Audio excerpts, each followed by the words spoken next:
안녕하세요. 윤혜님 이기루 변호사입니다. 지난 시간에는 자동차 보험의 종류와 보상 한도 등에 대해서 알아보는 시간을 가졌었는데요. 보험에 가입돼 있다고 해서 어떠한 상황에서 발생한 사고라 해도 보상을 해주지는 않겠죠. 이런 보험 계약에는 면책 약관이라는 것이 존재를 하는데요. 오늘 알솔 교통상식 시간에는 어떠한 사정들이 있을 때 보험사가 보험금의 지급을 거절할 수 있는지, 이런 면책 사유에 대해서 알아보는 시간을 갖도록 하겠습니다. 설명을 드리기 전에 몇 가지 용어에 대해서 좀 알아두실 필요가 있는데요.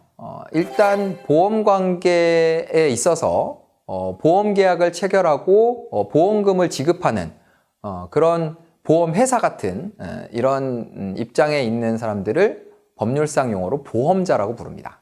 그리고 그런 보험 계약에서 보험금을 내고 그런 계약상의 채무를 부담하는 사람을 보험 계약자라고 하고요.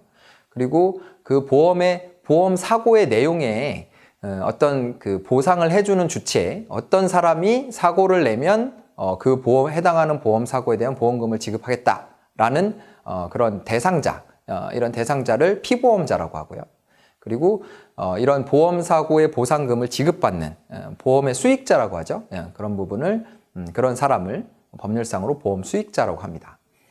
그래서 상법에서는 보험자가 피보험자 또는 보험 계약자 또는 보험 수익자의 고의 또는 중대한 과실로 보험 사고가 발생한 경우에는 보험자가 보험 금액을 지급하지 않아도 된다라는 규정을 두고 있습니다. 바로 면책 사유에 대한 규정이죠. 다시 말하면 피보험자가 보험 사고에 대해서 고의 또는 중대한 과실로 그런 사고를 발생시켰다라고 했을 때는 보험자가 이를 보상해 줄 필요가 없다는 뜻이 됩니다. 그래서 오늘 이런 면책 사유 중에서 자동차 보험과 관련된 면책 사유 세 가지를 알아볼 건데요. 그 첫 번째가 바로 무면허 운전 또는 음주운전으로 인한 사고 발생입니다. 이런 무면허 운전 또는 음주운전으로 인해서 사고가 발생했을 때 면책 사유로 규정하고 있는 것은 이러한 사유들을 무작정 보장을 해주게 되면 운전자가 도덕적으로 해이해지게 돼서 자신이 술을 마시거나 또는 무면허인 상태에서 운전을 할 자격이 없는 거죠. 운전을 할 수 있는 상태가 아닌 사람이 운전을 할 때 부담 없이 운전을 할 수 있다는 그런 조건을 만들어줄 수 있기 때문에 이런 건 보험에 가입돼 있어도 면책 사유로 규정을 하고 있는 겁니다. 이런 무면허 운전, 음주운전으로 인한 사고의 면책 사유에 해당하는 경우에는 가입한 담보에 따라서 보험금 지급 여부가 조금씩 달라지는데요. 우선 무면허 운전으로 인한 사고로 피해자가 사망하거나 다친 경우에는 지난 시간에 설명드렸던 대인배상 1, 2 보상 범위 중에서 대인배상 2에 해당하는 보상은 받을 수가 없고요. 대인배상 1에 해당하는 보상을 자기 부담금 300만 원을 부담하는 경우에는 그 부분에 대한 보상을 지원받을 수가 있습니다. 그리고 대물 피해에 대해서도 그 책임보험의 한도죠. 2천만 원 한도에서 보상을 지원받을 수 있습니다. 음주운전은 조금 다른데요. 이 경우에는 피보험자가 사고 부담금을 조금 부담하게 되면 대인배상 1, 2에 해당하는 손해 모두를 보상을 받을 수 있고요.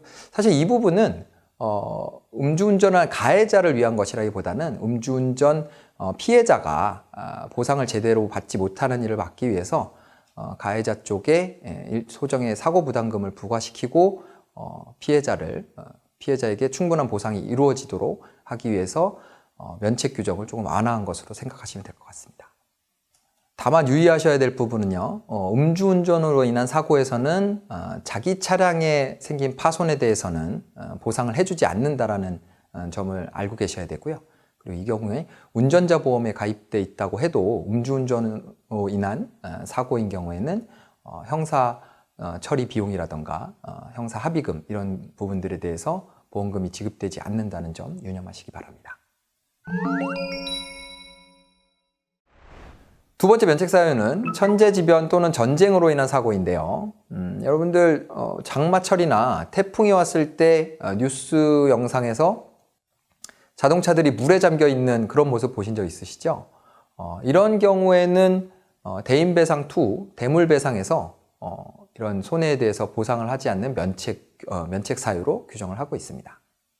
하지만 이런 경우에도 운전자가 특별히 자기 차량 손해담보 특약에 가입이 돼 있으면 홍수나 지진으로 인한 피해 등에서 보상을 받을 수 있는 계약도 있습니다. 오늘 알아볼 마지막 면책 사유는 자가용 자동차의 유상 운송 시 발생한 사고에 대한 면책 규정입니다. 유상 운송이라는 것은 자가용 자동차를 타인에게 요금을 받고 요금을 징수하고 영업용으로 사용해서 운전을 하거나 대여를 해주는 그런 것을 말하는데요. 이렇게 자가용 자동차를 유상 운송에 사용에다가 사고가 발생하는 경우에는 보험상의 면책 사유로 규정을 하고 있습니다. 이렇게 면책 사유로 규정하고 있는 이유는 통상 보험료를 책정을 할 때 그 자동차의 보험 사고가 발생할 위험의 가능성에 대해서 계산을 해서 적당한 보험료를 책정하게 돼 있는데, 자가용 자동차의 경우에는 유상 운송을 하는 여객 차량에 비해서 운행의 정도, 빈도나 거리 등이 짧기 때문에 자가용 자동차로 운행을 할 것을 예정하고 있는 차량에 대해서 보험금을 책정할 때는 그만큼 보험금을 적게 책정하여 그 위험의 가능성이 좀 낮다라는 점을 감안을 해주고 있는데요. 이러한 자가용 자동차로 분류를 해서 보험에 가입을 했는데, 이러한 자가용 자동차를 유상 운송에 제공하게 되면 여객 자동차처럼 그 자동차의 운전의 빈도나 그런 위험성에 노출될 가능성들이 높아지기 때문에 추가적인 보험료를 부담을 해야 되거든요. 즉 보험에 가입하는 보험 가입자가 그런 보험자의 어떤 위험 예상치를 벗어나는 방식으로 차량을 운행했을 경우에는 보험자에게 면책 사유를 인정해 주는 거라고 생각하시면 될 것 같습니다. 이렇게 자가용 자동차를 영업용으로 사용하게 되면 자기가 보험에 가입돼 있으니까 사고가 난다 해도 당연히 보상을 받을 거라고 생각했다가 면책 규정에 따라서 보험금 지급이 거절될 수 있으니까요. 자가용 자동차로 영업행위를 하는 것은 삼갈 필요가 있을 것 같습니다. 네, 오늘 이 시간에는 자동차 보험에서 면책 사유로 되어 있는 3가지 사안에 대해서 알아봤는데요. 제목을 보시면 아시겠지만 면책 사유가 이것만 있는 게 아니거든요. 그래서 2부로 나누어서 다음 시간에 보다 또 다양한 면책 사유가 어떤 것들이 있는지 알아보는 시간을 갖겠습니다. 네, 지금까지 자동차 보험에서 보험금을 지급하지 않는 면책 사유 3가지에 대해서 알아봤고요. 그 외에도 다양한 면책 사유들이 또 약관에 규정이 되어 있거든요. 이런 부분들에 대해서는 다음 시간을 통해서 좀 더 많은 면책 사유에 대해서 알아보는 시간을 가질 예정입니다. 여러분들 알아두면 쏠쏠한 교통상식, 유익한 정보로 찾아뵐 테니까 다음 시간에도 꼭 찾아서 면책 사유들에 대해서 더 알아보는 시간을 가져봤으면 좋겠습니다. 안녕히 계세요.